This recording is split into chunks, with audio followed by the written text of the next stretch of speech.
And for that user enumeration, we can start with obviously that who am I. So with the help of who am I, you can get that actual name which connected with your server.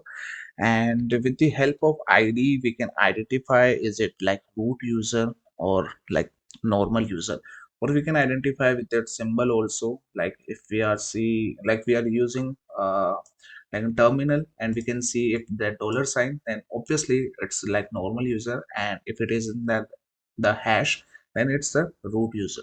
So in UID, it's say that 1000. So generally in Linux operating system, when we create the new user, so it's start from the 1000 or 100. And if we are using that root, so let's say that sudo hyphen s and then password. Now if I use that id, so you can see that uid 0 root, zid 0 root, groups 0 root. That's mean it's a root user where we can that use for that installation for managing that multiple packages. So now just pressing the exit. So you can use that id command, or you can use that sudo hyphen l command for see like which type of like files or packages which using that sudo power without any authentication. So this is like normal system, but whenever we like move into that vulnerable that machine, so you can easily understand like why we are using that sudo hyphen l. So with the help of that sudo hyphen l, we can see that list of that files. Now if I want to see that other details, so I can use that get etc and password. So in get etc password, we can see that the root details and others that groups details also. When we scroll down, so we can see that users names details. So if I'm using that multiple users, so I can easily identify that users in that get etc password file. While we are using that for password enumerations also for this file, and the other one is that shadow. Let's say that get etc and then shadow.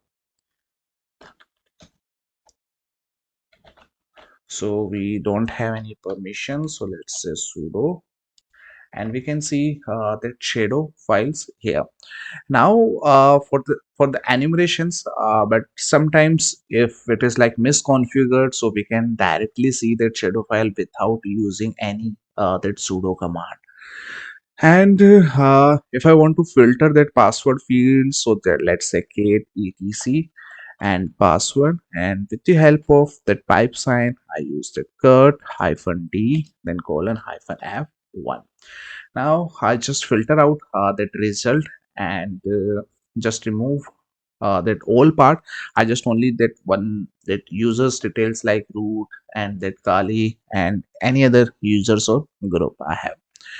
And if I want to see that group, so cat etc and then group, and we have some group of there are multiple groups which related to that our operating system.